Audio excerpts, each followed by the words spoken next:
Connisti, how are ye? Welcome to another episode of the Candlelittales podcast. We are very happy to be reaching out to you from isolation with episode 38, Tailc, son of Treon. This is going to be a story of the Fianna, a classic story. We're still in the midst of stories about the Fianna because it's summer. I was beauting it there last week and it's properly summer now. If you're listening back to this, it was released in May. So we will be bringing you a story in a couple of seconds. Before I do, I'll remind you that this podcast is proudly brought to you by our Patreon supporters. If you want to be one of those supporters, you can go to patreon.com/candlelittales and help us out. And if you don't want to, that's grand. A share and a like or a listen or tell your mate about this thing would do just great too. We hope you're keeping well, keeping sound, keeping safe, and having a cup of tea or an old walk out in the fresh air. Here's Tailc, son of Treon. Enjoy. Fionn slept, and he dreamt in circles and swirls of thought that spiraled out of his mind, creating pillars of smoke and cloud that climbed up to the sky, speckled in stars. He watched in wonder as he stayed hunkered down below as the ebb and the flow of the night sky went in motion. The stars and clouds moved to make a form, a creature crawling over the nearby hill, its paws with sharp claws leaning over and its tail spilling out in front, whipping around its great wide eyes, made of stars that looked right at Fionn.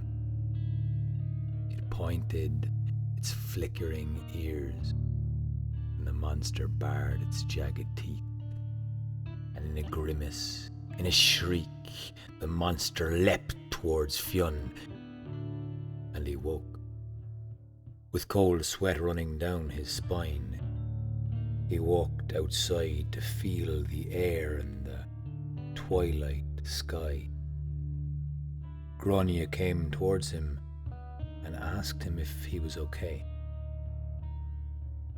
He told her of his dream, and she wondered at the sky hanging low over the nearby hills with heavy clouds, burdened full of water, a darkness gathering.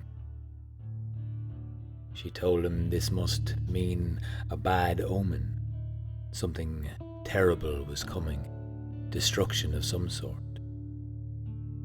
He counselled with his druids, and sure enough, they all thought the same. Something terrible was on its way. Grania and Fionn went to the heroes of the Fianna that were with them that day. They were out in the sunlight, training and performing great feats with one another. The trusted and most friendly of the Fianna that had gathered with Fionn, Gull the One-Eyed, Conan the Bald, the brothers that would most often brood and give out, were training together. They were heaving and giving great heavy blows towards one another, while Fionn's own son, Oisin, was training with his brute of a son, Oscar of the many feats. Oscar was performing so many feats that he outdid everyone. It was amazing to watch. Fionn gathered all of the heroes and those that were around with them and told them of impending doom coming towards them, though they did not know what it would be. Conan the Bald gave a great shout and a roar, and everyone took up their arms, wondering what Conan had seen. But the bald man had just seen a woman coming towards them then. Oscar mocked Conan for being so fearful of a woman coming towards them and not an army to be in sight. But Fionn was not so sure this was not a harbinger of doom in her own right. She had sadness on her. She wore a crimson cloak, many jewels, a golden brooch, white blonde hair, a stare of emerald eyes brought sadness to Fionn's heart. She said she was the daughter of Gareth, son of Tailc the Fierce. Fionn had heard of him, but could not recall why. She informed Fionn then that she had been cursed as a young woman to be bound to a terrible fiend, a monster of a man who became the monster growing in his heart. Tailc, son of Treon. She had covered the earth 3 times over trying to find a king or a strong man, a worthy man, anyone in the world to save her and protect her from Tailc, son of Treon. But no one could stand up to the monster of Tailc, son of Treon. He was so ferocious and fierce. He wanted nothing to do with her, certainly nothing to do with him. She told Fionn the king of Greece had put a geis on her, binding her to always serve Tailc, son of Treon, but she could not.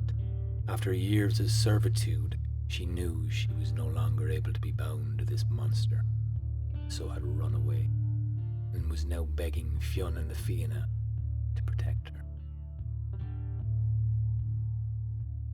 Fionn looked at Grania, who looked away, but nodded gravely.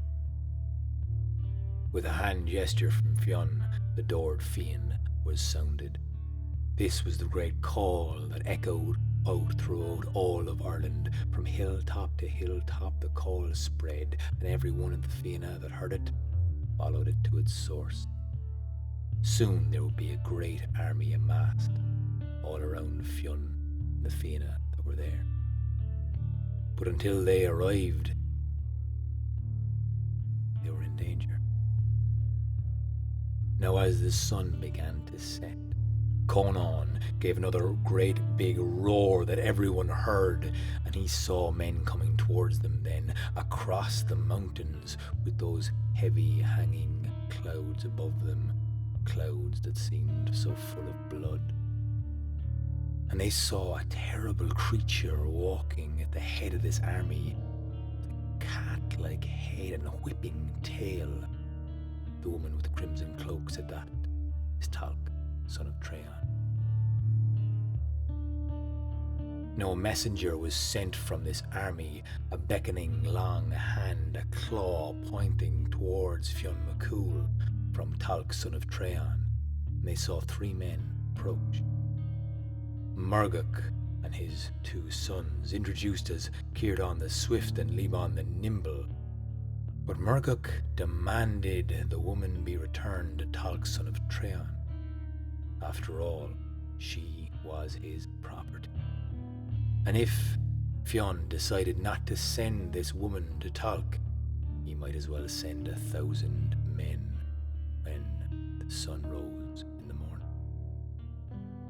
Murgach turned his heavy blonde head around and walked away with his 2 sons, the Swift and the Nimble. They walked away, and as the sun set, Fionn McCool looked around and saw hundreds now gathering around him. The following morning, they might have 1,000 men. As the sun rose, the Fianna's flags went high, and Fionn gave the order for 1,000 men to march then on Tailc, son of Treon. Leading the way was the tall, grey, thin man, Cuilta MacRonan. As fast as any one of the Fianna, and 10 times more so, he ran into the fray, running a ring around Tailc, son of Treon. But the huge beast moved its tail in a flicking way that sent Cuilta sprawled out across the ground. His tail and claws, teeth like fangs, ripped through the armor of the men coming towards him then. He bit heads off men, gouged them in 2, using his claws like swords. He cut men in 2.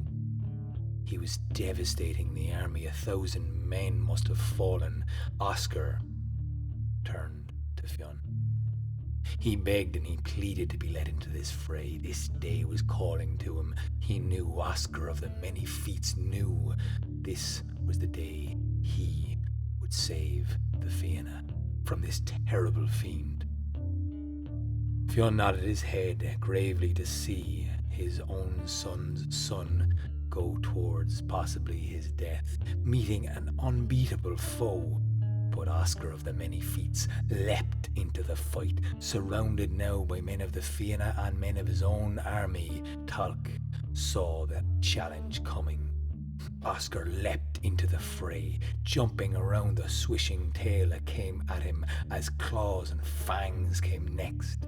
But he used feat after feat after feat to get out of the way, to duck, to sway, to dive under and evade so many of Tailc son of Treon's attacks that he fought back with a flurry of motion. He bruised and belted and hit and kicked and gouged at Tailc son of Treon, who could not defend every one of the blows. Sweat pouring down both of the men then. Even the monster would sweat. But as the day went into night, they continued this terrible display of fighting. Neither would back down. Every time Oscar was hit, the Fianna let out a terrible lamenting cry. But every time he landed a blow on Tailc son of Treon, they gave out a cheer 10 times louder. They were watching the fight up and down, wondering, hoping, praying Oscar could win. But 5 days of deadly fighting went by. But finally, after 5 long days of fighting, Oscar used a great feat to jump over Tailc son of Treon, land on the ground, spin right around, and cut his head from his shoulder. As the cat head landed on the ground, the whipping tail lashed once more into the air, and the whole body fell down dead. The army was shocked to see their leader now killed. Oscar was barely able to walk back to the Fianna, but Fionn thought it was over and done. They wondered at the man walking towards them then. Big, billowing, blonde hair, the messenger that had been sent before. Blue, shining cloak wrapped around his shoulders. He had his sword out and his shield in his hand. He called to Fionn and demanded retribution and revenge for the death of Tailc, son of Treon. I want to fight you, Fionn McCool, for retribution for this terrible thing you've done to Tailc, son of Treon. Now, Fionn McCool hadn't killed Tailc, son of Treon. Oscar had, but Oscar had been fighting for 5 days and 5 nights. So Fionn picked up his heavy hazel shield, his brilliant sword, and went walking towards Murguk, but he felt a hand on his chest. He looked down to see a bloody, battered and bruised Oscar tell him that, "I fought him, I'll fight this fella too." And in a flurry of motion, he cut right through Murguk for attempting to fight Fionn McCool, his leader. The fight was bloody, but it was fast, and Oscar finally sat down, weary but successful in the fight. Till 2 more men came up, the sons of the man who had just fallen, the swift one and the nimble one, Círdan the swift and Liban the nimble. Now they demanded retribution as well. For killing our father, you must send us champions to fight. At this stage, Fionn McCool was beginning to lose his patience, but Gull the One-Eyed and Conan the Bald decided they'd have a go at the swift and the nimble. The Bald and the One-Eyed went for the swift and the nimble, who laughed to see such old men coming towards them then. They said, "Send us young champions, not these old men, a bald man and one-eyed. What is this?" But the One-Eyed Man had such a brilliant aim, he struck right through the center of the swift one, and the nimble one was not nimble enough to get out of the way of a devastating strike from the bald man's axe that cut him in two. Gull the One-Eyed smiled at his brother, Conan the Bald, who smiled back and began to grumble and give out about something or other, but they didn't listen to him. No one really did.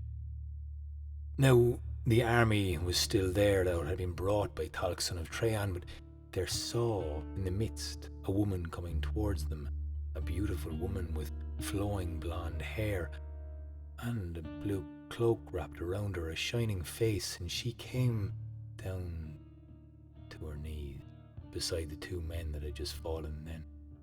She began to lament and wail for the grief that she had in her heart, lamenting her own two sons, Treon the swift and Liban the nimble.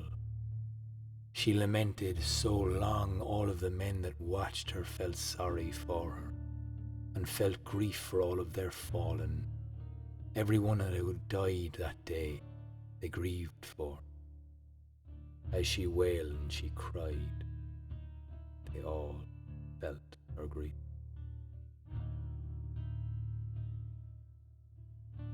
But Alba of the fair face, as her name was, began to lament and cry and speak of the greatness of her husband and her sons that had been killed that day.